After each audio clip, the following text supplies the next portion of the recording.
Hello student, আজ থেকে আমি তোমাদের ক্লাস 10-এর ভূগোল পড়াবো। হ্যাঁ, ক্লাসগুলো শুরু করতে হয়তো একটু দেরি হলো, কিন্তু আস্তে আস্তে আমি ক্লাসগুলো সব কভার করে দেবো। তোমরা একটু অ্যাডজাস্ট করে নিও।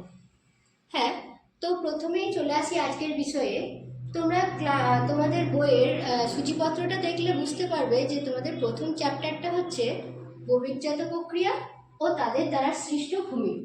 আজকে আমি এই চ্যাপ্টারটা সম্পর্কেই তোমাদেরকে বোঝাবো। ঠিক আছে, তোমরা তার সাথে কিছু জিনিস দেখে নাও যে আমি এই চ্যাপ্টারটা থেকে তোমাদের আজ কি কি বিষয় পড়াবো সেটা।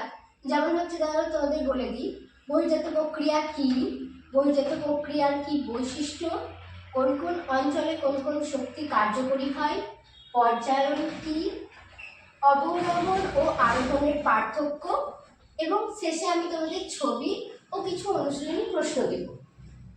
তাহলে শুরু করা যাক। মেন টপিক, বহির্জাত প্রক্রিয়া কি। আচ্ছা, বহির বলতে যেটা আমরা প্রথমেই বুঝি যে বাইরে। তো বাইরের বলতে কোন বাইরে? বাইরে বলতে পৃথিবীর বাইরে। এই যে পৃথিবী, এটা হচ্ছে পৃথিবীর কোর বা কেন্দ্র, আর এটা হচ্ছে পৃথিবীর বাইরে, অর্থাৎ ভূপৃষ্ঠ যেখানে আমরা বসবাস করি সেটা হচ্ছে পৃথিবীর বাইরে। তাহলে পৃথিবীর বাইরে মানে আমাদের ভূপৃষ্ঠে বা ভূপৃষ্ঠের কিছুটা নিচের অংশে অর্থাৎ উপপৃষ্ঠীয় অংশে যখন বহির্জাত শক্তির প্রভাবে তাদের বিভিন্ন প্রক্রিয়া যেমন ক্ষয়, বহন, সঞ্চয়, এই সমস্ত প্রক্রিয়ার মাধ্যমে ভূপৃষ্ঠের পরিবর্তন ঘটে বা ভূমিরূপের পরিবর্তন ঘটে, তখন আমরা তাকে বহির্জাত প্রক্রিয়া বলব। তাহলে বোঝা গেল বহির্জাত প্রক্রিয়াটা কি। এরপর আমরা চলে যাব বহির্জাত প্রক্রিয়ার কি কি বৈশিষ্ট্য। দেখো, বৈশিষ্ট্য বলতে আমরা বহির্জাত প্রক্রিয়াতে মানে সংজ্ঞাতে যেটা পড়লাম সেটা একটু ডিটেলসে পড়বো, যে বহির্জাত প্রক্রিয়া সম্পর্কে আরো কিছু জানবো। তাহলে প্রথমে কি বললাম আমি, যে বহির্জাত প্রক্রিয়া ভূপৃষ্ঠে বা উপপৃষ্ঠীয় অঞ্চলে কার্যকারী হয়। তো এটা হলো প্রথম বৈশিষ্ট্য। আর দ্বিতীয় বৈশিষ্ট্য হচ্ছে কি, যে বহির্জাত প্রক্রিয়া খুব ধীরে ধীরে সংঘটিত হয়, মানে বহির্জাত প্রক্রিয়া হতে অনেকটা সময় লেগে যায়। মানে ধরো আজ একটা বড় টিলা আছে, এই বড় একটা টিলা, তো সেটা কালকের মধ্যেই তো একদম ছোট টিলাতে পরিণত হয়ে যাচ্ছে না, সেটা মানে এই বড় টিলাটা থেকে এই ছোট টিলাতে পরিণত হতে অনেক বছর টাইম লাগছে বা অনেক মাস টাইম লাগছে। এই জন্য আমরা বলছি যে এটা ধীরে ধীরে আস্তে আস্তে আস্তে আস্তে বায়ুর কাজের ফলে বা নদীর কাজের ফলে আস্তে আস্তে সংঘটিত হচ্ছে, অর্থাৎ বহির্জাত প্রক্রিয়া আমাদের ধীরে ধীরে হচ্ছে। তৃতীয়ত কি হচ্ছে, বহির্জাত প্রক্রিয়ার মাধ্যমে আমরা কিছু ভূমিরূপ পাচ্ছি, অর্থাৎ বহির্জাত প্রক্রিয়ার মাধ্যমে ভূমিরূপ সৃষ্টি হচ্ছে। চতুর্থত কি হচ্ছে, নগ্নীভবনের ফলে উঁচু জায়গা নিচু হচ্ছে, আর সঞ্চয়ের ফলে কোনো একটা হয়তো গর্তর মতো জায়গা সেটা আস্তে আস্তে ভরে ভরে উঁচু হচ্ছে, আবার নগ্নীভবনের ফলে উঁচু একটা জায়গা সেটা নিচু হচ্ছে। আবার আর যে আমরা পঞ্চম যে ইয়েটা পড়বো, বৈশিষ্ট্যটা পড়বো, সেটা হচ্ছে কি, এই যে সমস্ত মানে শক্তিগুলো কাজ করছে, ভূমিরূপ পরিবর্তনকারী যে শক্তিগুলো, তার প্রধান উৎস হচ্ছে সূর্য। ঠিক আছে, বেশ। বহির্জাত প্রক্রিয়ার বৈশিষ্ট্যের পর আমরা দেখে নেব যে বহির্জাত প্রক্রিয়া কোন অঞ্চলে কোন শক্তি বেশি কার্যকরী হয়। ঠিক আছে, দেখো নদী তাহলে কোন অঞ্চলে বেশি কার্যকরী হয়? নদী আমাদের কার্যকরী হয় বৃষ্টিপাত যুক্ত আর্দ্র অঞ্চলে।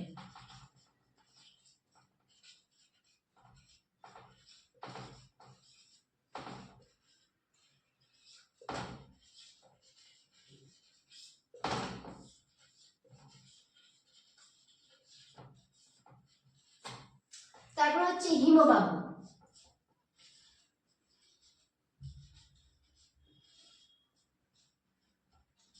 উচ্চ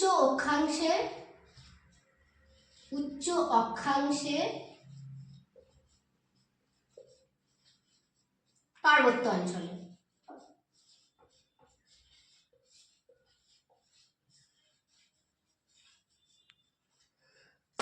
তিন নম্বর আমরা বলতে পারি বায়ু। বায়ু কোথায় কোথায় কার্যকরী হয় আমরা সবাই জানি।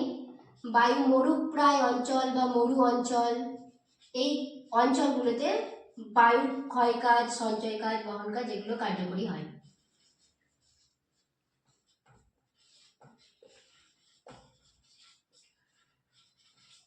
তারপর হচ্ছে ভৌমজল, যেটা হয়তো আমাদের এই চ্যাপ্টারে নেই, তবু আমরা জেনে রাখি সাধারণ জ্ঞানের জন্য। ভৌমজল হয় কার্স্ট অঞ্চলে, চুনযুক্ত, এটা অবশ্যই মনে রাখবে, চুনযুক্ত, চুনাপাথর যুক্ত বা চুনযুক্ত কার্স্ট অঞ্চলে ভৌমজল কাজ করে। আর সমুদ্র তরঙ্গ কাজ করে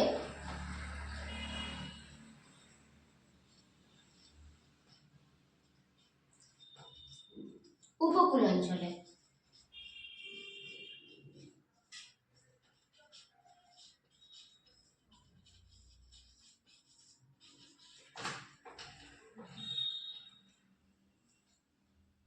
আমরা পড়বো এবার পর্যায়ন বা ক্রমায়ন কাকে বলে। দেখো, আমাদের ভূপৃষ্ঠের সব জায়গা সমতল নয়, কোনো কোনো জায়গা বনভূর বা এবড়ো খেবড়ো বা অসমতল। তো আমাদের বহির্জাত প্রক্রিয়ার মাধ্যমে বিভিন্ন অসমতল জায়গাকে ক্ষয়সীমার সাপেক্ষে ক্ষয়, বহন ও সঞ্চয়ের মাধ্যমে যে সমতলে পরিণত করার যে প্রক্রিয়া, সেটা হচ্ছে আমাদের পর্যায়। অর্থাৎ সমতলীকরণ করাটাকেই বলছে পর্যায়।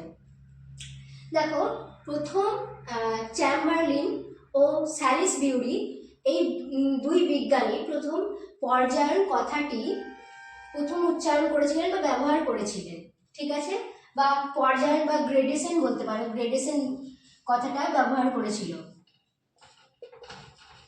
এর সাথে আর একটা কথা আছে রিলেটেড, অনেক সময় আমরা পড়ি গ্রেড।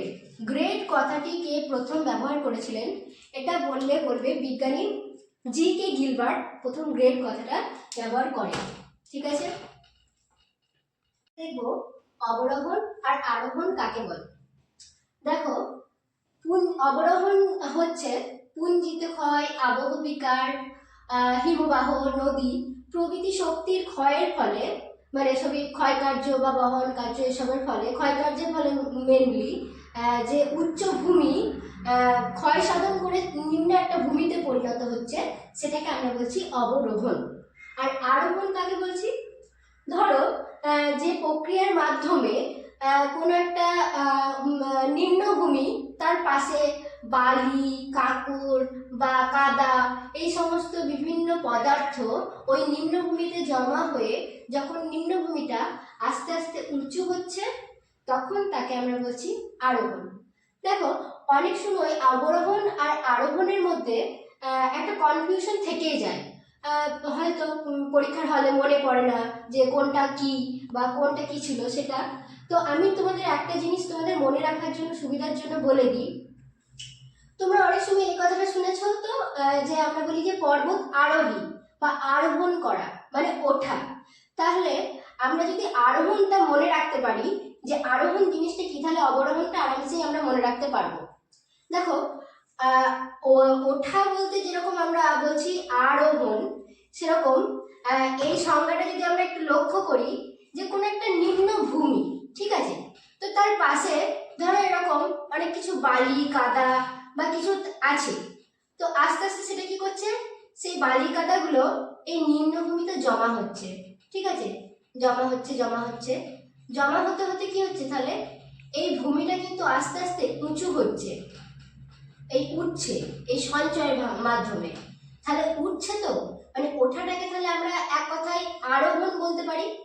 তাহলে এই যে ওঠা, নিম্নভূমিতে সঞ্চয়ের ফলে যে ওঠা, সেটাকে, সেই প্রক্রিয়াটাকে আমরা বলছি আরোহণ।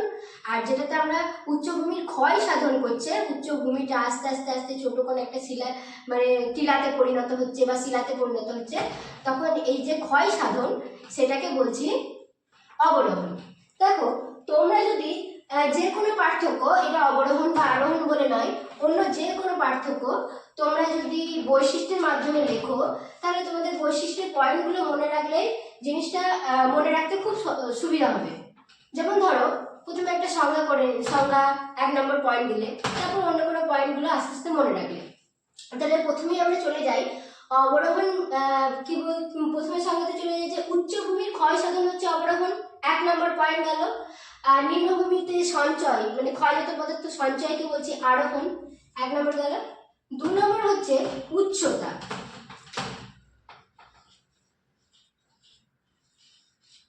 তাহলে অবরোহণ প্রক্রিয়ার মাধ্যমে কি হচ্ছে, ক্ষয় সাধন হচ্ছে। ক্ষয় হলে কি হয় জিনিস, তার উচ্চতা কি হয়, কমে যায়। তাহলে অবরোহণ প্রক্রিয়াতে উচ্চতা কমছে, ভূমিরূপের উচ্চতা কমছে, আর আরোহণ প্রক্রিয়াতে ভূমিরূপের উচ্চতাটা বাড়ছে। ঠিক আছে। তৃতীয়ত ঢাল। দেখো উচ্চতা কিন্তু যতই কমুক অবরোহণ প্রক্রিয়াতে ঢালটা কিন্তু মনে রাখবে সবসময় বেশি থাকবে। কারণ যেহেতু অনেকটা উঁচু একটা ভূমি আস্তে আস্তে ক্ষয় হচ্ছে, অনেক দিন ধরে ক্ষয় হচ্ছে, প্রথমেই তার ঢালটা কমে যাবে না, তার ঢালটা বেশি থাকবে। আর আরোহণ প্রক্রিয়াতে সব সময় মনে রাখবে ভূমিরূপের ঢাল সবসময় কম থাকবে। ঠিক আছে। এরপর আমরা দেখব এই 3টে তোমার বৈশিষ্ট্য আমরা দেখলাম। এবার দেখে নেব যে ভূমিরূপ। অবরোহণ প্রক্রিয়াতে কি কি ভূমিরূপ সৃষ্টি হয়, 1 2 3 3টে দেখে নিলাম। 4 নম্বর হচ্ছে ভূমিরূপ। 4 নম্বর ভূমিরূপে দেখব যে অবরোহণ প্রক্রিয়াতে যে ভূমিরূপগুলো সৃষ্টি হচ্ছে সেগুলো হচ্ছে যুগেন, ইয়ারদাং, এগুলো হচ্ছে তোমাদের অবরোহণ সৃষ্টিতে মানে অবরোহণ প্রক্রিয়ায় সৃষ্টি হচ্ছে। আর আরোহণ প্রক্রিয়ায় সৃষ্টি হচ্ছে তোমার বদ্বীপ, তারপরে তোমার হচ্ছে প্লাবনভূমি, এগুলো হচ্ছে তোমার আরোহণ প্রক্রিয়াতে। এমনকি অবরোহণ প্রক্রিয়াতে তোমার আরো হচ্ছে গ্রস্ত উপত্যকা বা উপত্যকা, এগুলো মানে আরো অনেক কিছু আছে, সেগুলো আমরা পরের চ্যাপ্টারগুলোতে পড়বো ভালোভাবে যে কি কি আছে। তবে আপাতত এইগুলো এই বৈশিষ্ট্যগুলো বা পার্থক্যগুলো তোমরা মনে রাখবে। আমরা এই ছবিটার মাধ্যমে অবরোহণ আরোহণ কাকে বলে সেটা একবার দেখবো ছবিটার মাধ্যমে, আর তার সাথেই পর্যায়ন যেটা আমি পড়িয়েছিলাম সেটাও একসাথে দেখে নেবো। ছবিটা তোমাদের বই আছে, তোমরা দেখতে হবে, আমি জাস্ট ছবিটা বুঝিয়ে দিচ্ছি। দেখো এগুলো হচ্ছে উচ্চভূমি আর এটা হচ্ছে উপত্যকা। খালি বুঝতেই পারছো আমরা অবরোহণে কি বললাম যে উঁচু জায়গা আস্তে আস্তে নিচু হবে, তাহলে এই উচ্চ ভূমিটা নিশ্চয়ই ক্ষয়প্রাপ্ত হবে। এইখানে দেখো এই ডটের মাধ্যমে আমি ক্ষয়প্রাপ্ত অংশটা দেখাচ্ছি, তাহলে এটা হচ্ছে তোমাদের ক্ষয়ীভবন।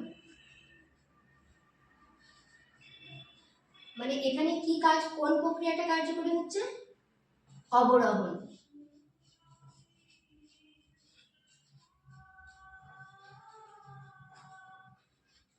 আবার এই দেখো এইটা নিম্নভূমি, এখানে কি কাজ হচ্ছে, সঞ্চয় কাজ হচ্ছে।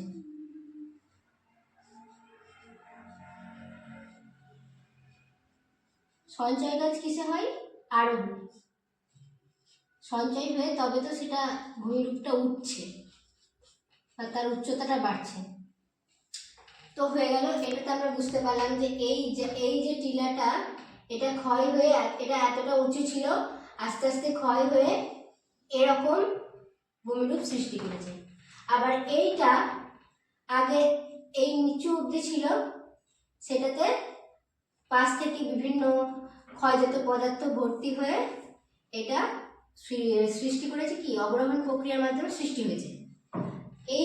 এই দুটো ভূমিরূপের পর এই যে ভূমিরূপটা আমরা দেখছি এটা হচ্ছে পর্যায়িত ভূমিরূপ। ঠিক আছে, বা পর্যায়িত ভূমি। আর এই 3টে ভূমিতে এই মানে প্রক্রিয়াতে দেখানো হচ্ছে কি আমাদের পর্যায়ন, কিভাবে আস্তে আস্তে ক্ষয় সাধন বা সঞ্চয়ের মাধ্যমে এই যে উঁচু ভূমিরূপটা আস্তে আস্তে এরকম ভাবে পর্যায়িত একটা ভূমিরূপে পরিণত হলো, সেটাই এই প্রক্রিয়াটার মাধ্যমে দেখানো হয়েছে। দেখো তাহলে আজকে আমরা একদম ক্লাসের শেষের দিকে চলে এসেছি। আজ আমি এই চ্যাপ্টারটা যতটা পড়ালাম সেখান থেকে কিছু কোশ্চেন আমি রেডি করেছি, তোমরা এগুলো সলভ করার চেষ্টা করবে। আর পারলে অবশ্যই তোমরা খাতাতে লিখবে, তাহলে তোমাদের সুবিধা হবে পরে জিনিসগুলো দেখতে। পুরো ক্লাসটা লিখে রাখবে, প্লাস এই কোশ্চেনগুলো লিখে রাখবে। দেখো, প্রথম কোশ্চেন হচ্ছে বহির্জাত প্রক্রিয়া কি, ঠিক আছে। দ্বিতীয় কোশ্চেন হচ্ছে বহির্জাত প্রক্রিয়া কিভাবে কার্যকরী হয়, হলো। তৃতীয় কোশ্চেন হচ্ছে নদীর কাজ কোন অঞ্চলে বেশি কার্যকরী।